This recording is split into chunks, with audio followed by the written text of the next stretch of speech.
Hello friends, आज हम हिंदी व्याकरण में काल चैप्टर का पूरा ऑब्जेक्टिव करने वाले हैं, जिसके एग्ज़ाम में आने की पूरी संभावना है। आप इतना समझ भी लेते हैं तो एग्ज़ाम में आपका एक क्वेश्चन नहीं छूटेगा।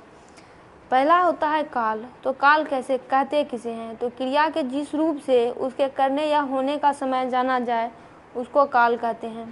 काल के 3 भेद होते हैं। पहला होता है भूतकाल, फिर होता है वर्तमान काल और तीसरा होता है भविष्यकाल। हम शॉर्ट में सबको समझ लेंगे। तो भूतकाल क्या होता है? तो क्रिया के जिस रूप से उसके बीते हुए समय का पता चले, भूत है।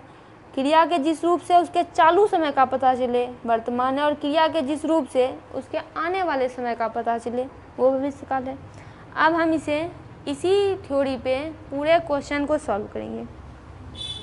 वह जाएगा किस काल का उदाहरण है? यानी जाएगा, यानी उसके आने वाले समय का पता चल रहा है। अभी कोई कन्फर्म नहीं है कि वो अभी जाएगा कभी, वह जाएगा यानी आने वाला समय है, उसका बोध हो रहा है।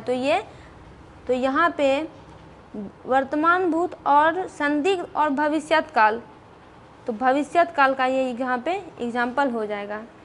फिर है कि क्रिया के जिस रूप से कार्य करने या होने के समय का ज्ञान होता है उसे काल कहते हैं। बिल्कुल सही स्टेटमेंट है।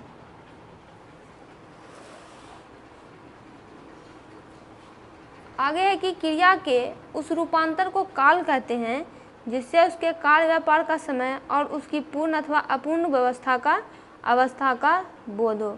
ये स्टेटमेंट भी बिल्कुल सही है। काल के कितने भेद होते हैं? तो काल के हम लोग जानते हैं 3 भेद होते हैं, वर्तमान काल, भूतकाल, भविष्यकाल। या फिर बोले तो भूतकाल, फिर वर्तमान काल, फिर भविष्यकाल, तीनों। क्रिया के जिस रूप से वर्तमान में चल रहे समय का बोध होता है उसे वर्तमान कहते हैं, सही है। या फिर आप कह सकें कि जिससे कि चालू समय का बोध होता है तो वो भी वर्तमान काल है। फॉर एग्जांपल, प्रियंका स्कूल जाती है, यह वर्तमान काल का एग्जांपल है। तो यहाँ पे हो जाएगा सही स्टेटमेंट। फिर हम आगे बढ़ते हैं कि वर्तमान काल के भेद बताइए। तो वर्तमान काल के भेद होते हैं सामान्य वर्तमान काल, अपूर्ण वर्तमान काल, पूर्ण वर्तमान काल। नंबर ए सही ऑप्शन है। 7 नंबर है भूतकाल के भेद बताएं। तो भूतकाल के भेद में हो जाएगा सामान्य भूतकाल, आसन्न भूतकाल,